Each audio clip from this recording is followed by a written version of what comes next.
Hello everybody, welcome to another Forbidden 3D Prints video. In this video I'm going to show you how to install the XStation on a PU-8 model. This is the later model. There's an earlier model and a later one. This is the later one. As far as understood, you can only install the XStation on a motherboard PU-8, the later version, or PU-18. Okay, so for us to start with the mod, the first thing we're going to do is lift the pins on this chip. The pins that we have to lift is pin 44, which is this one. It's pin 63, which is this one over here. Then we have pin 66, this one here, and we have pin 69, which is this one here. In order for us to lift these pins, I'm going to use these sharp tweezers like this, and the soldering iron. So the sharp tweezers, basically I'm going to use it as a lever to put it in between the legs and push them like this, applying heat with the soldering iron and make them lift. So we're going to start with leg number 44. So we're going to count 1, 2, 3, 4. We're going to apply some pressure from behind the leg with the tweezers, apply some heat and lift it.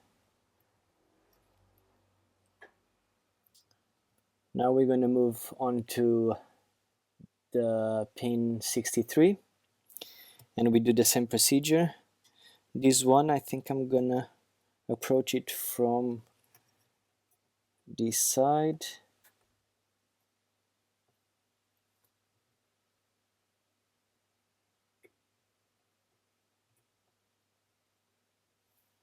Didn't go very well, but just do the same way we did the other one.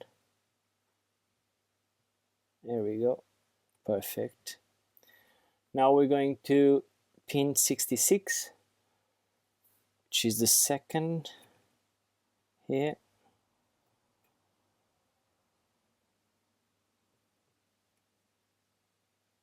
There we go. And we have left pin 69, which is this one. And just use the same technique and it's done. Just have to make sure that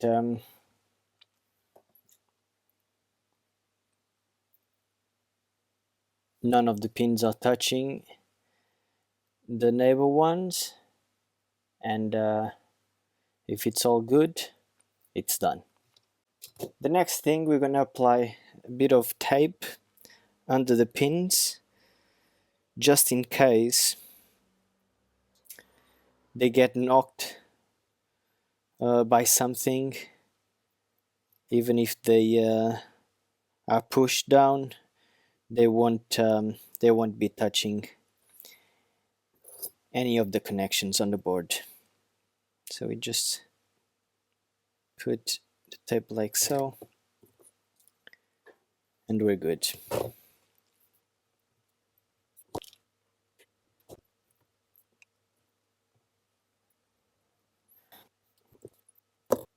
Just put a bit of tape on the top side too.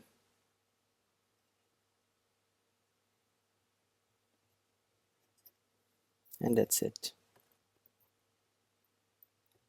Okay, now we go to this area of the board. We have here the oscillator, we have a resistor, and we have a filter. We need to remove the resistor and the filter.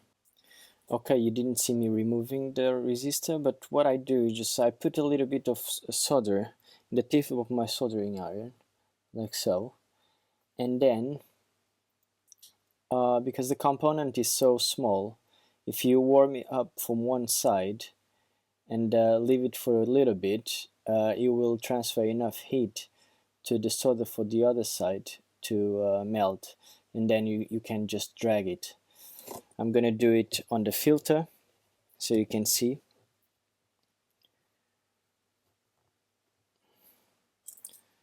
So first just put a little bit of solder, put it on the filter. Okay.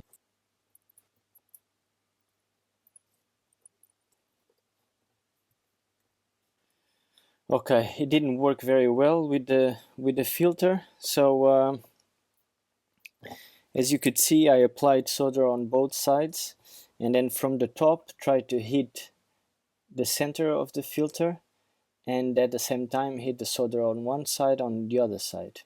Now I'm just going to clean the excess solder.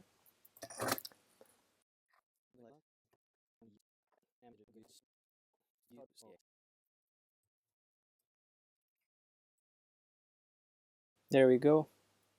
Perfect. We clean it with isopropyl alcohol and we're done. Okay, now we move on to the other side of the board. And the first thing we need to do is remove these three resistors. So again, I'm going to apply a little bit of solder on the tip of the soldering iron. Go over the resistor and remove it like so.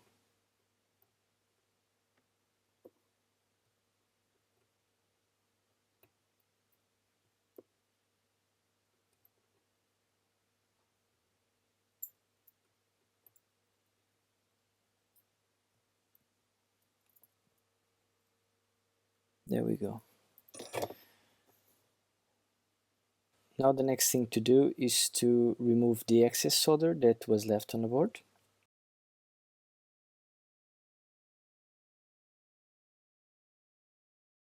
And we're ready. Okay, now we're going to solder the QSB onto the correct points. One thing I like to do in this one is not as bad as on the PU-18 motherboard, because this one only have one of these solder points. What happens is that if you want to test that this point is actually making contact with the bottom, you have to first identify where does this point go. In this case, this point is going, let's see, so we're gonna test with the multimeter and see where does this pin go. The pin of this chip where this point is connected to is the fifth from the top. So you go 1, 2, 3, 4, and 5, and this is the one. So after you solder all the points, if you want to test if this point is connected to the actual board itself, you just put it on top of the QSB and you go and you try and test it on that pin. All the rest ones are really accessible, and you can see more or less if they are well soldered or not to the board, because visually you can see the connection between the QSB and the actual point. But on this one, because it's soldered from the top, you can't ever see if it's making a good connection. So this is a way to do it. So what I like to do when installing the QSB is starting from one of the ends. So after you solder the point, you can still have a little bit of freedom to adjust the board whatever you want. If you start with one in the middle, it's going to be a little bit more hard, but like this, if you put it there, then you can adjust more or less and see where it's better aligned with the other points.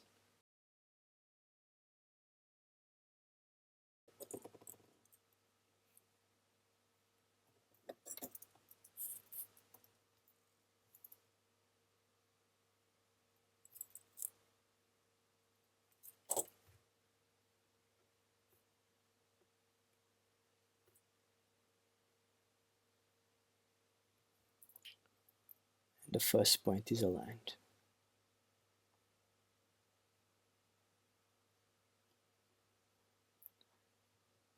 We check all the other points and we see if we're happy with everything where it is.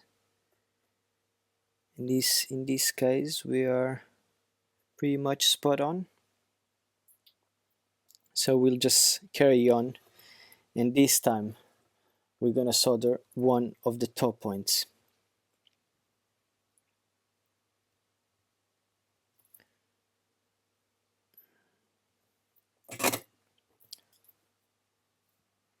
Let's apply a little bit of flux, put a bit of solder,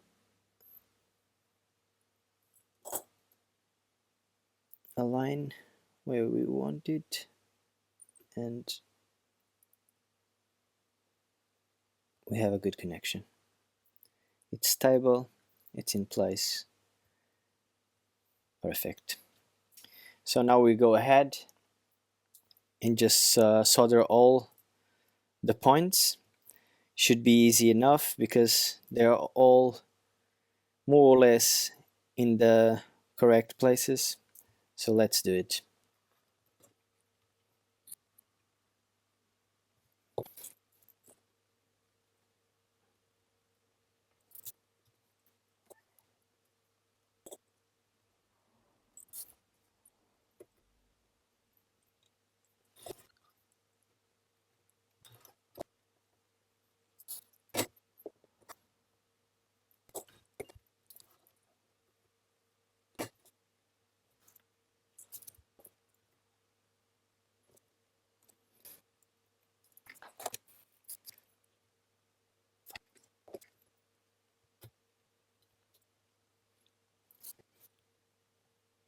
Okay, so after everything is soldered, we just go ahead and do a visual inspection. If there's no bridges, if everything is connected properly, we can go ahead and test the continuity between this point and the chip pin or the chip leg. Here we go. We can see it's making connection. And now if there's no bridges and the solder is all in place, we can go ahead and clean with isopropyl alcohol.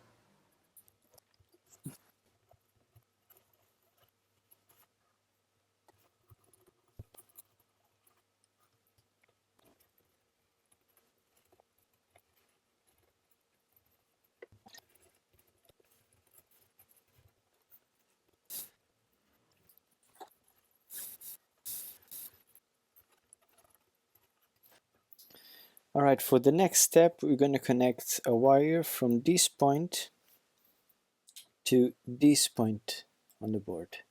It's this point here. So we'll cut the wire to the length that we need. Just measure it roughly.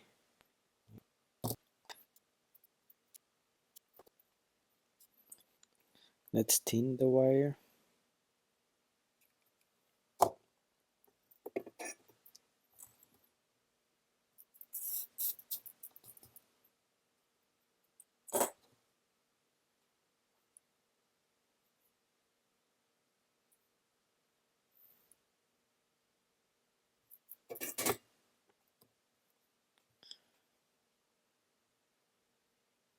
Cut the excess.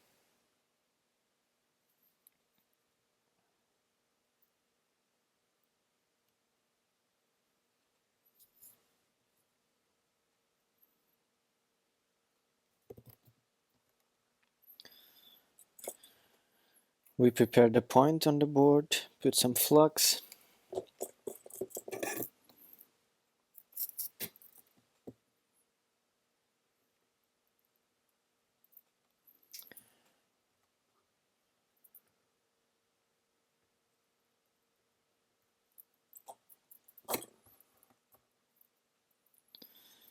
So everything is ready now.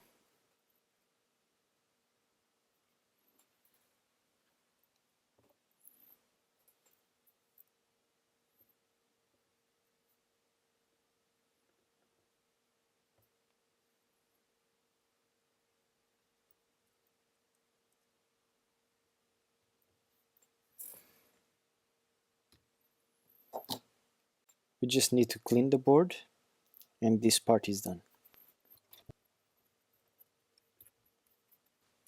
So in terms of soldering, that's it. This is all the soldering that you need to do. And for the next part, we're going to be working with the case itself. So in order to avoid for the ribbon cable to be pinched, we'll have to remove the support from the shell, and for that we use this cutter and we cut it flush to the base.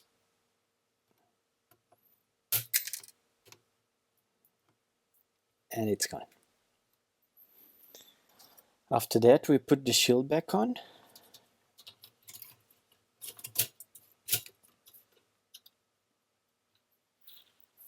Okay, so we can connect the ribbon cable.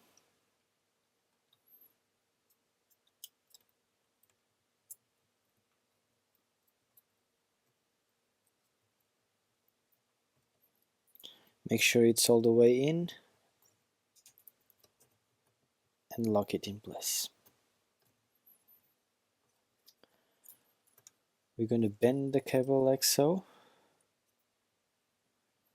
We don't need to apply much pressure, just make sure it's bent in the right direction.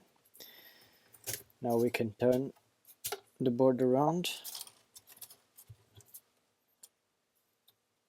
and when we put the board in place, the ribbon cable comes from this way.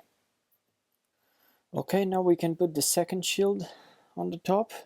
Make sure that the ribbon cable goes inside here.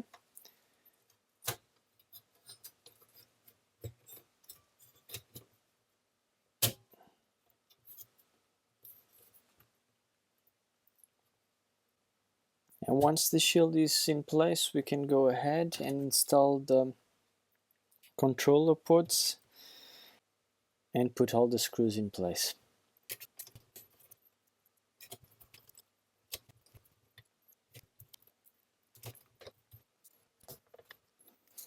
I usually mark all the points where the screws are, so I can go over and see where the points are and see that I didn't miss any screw, or I didn't put any screw in the wrong place as well. I just realized I forgot to put 2 of these screws here.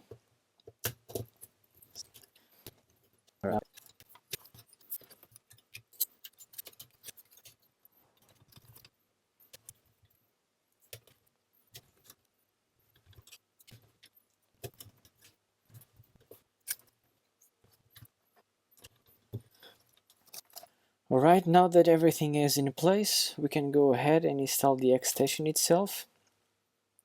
And for that, we first have to put these supports here.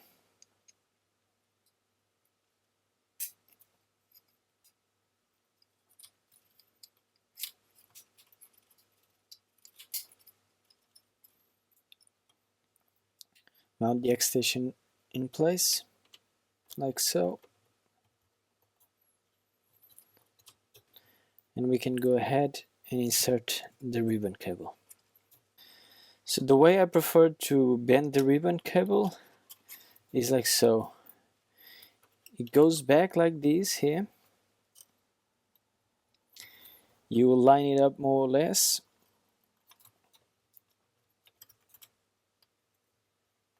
And then you bend it this way. So you can go ahead and bend it a little bit, just so it stays in place.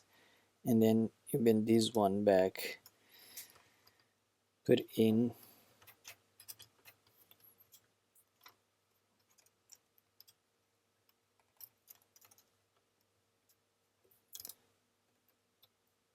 and secure it in place. And that's it. So all is left to do now is test and see if everything is working. I always forget that I have to press down this switch that indicates that disk lid is closed. Okay, Everything looks good. The Sony logo comes up. Yeah, and the PlayStation logo is on. Okay, I'm gonna show you everything is working good. Well, the controllers are functioning. There we go. I already have a few games on the SD card.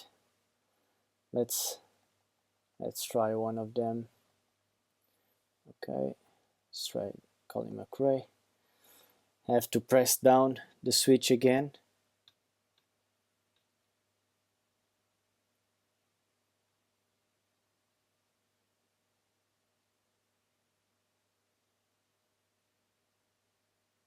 And there you go. Yeah, all good.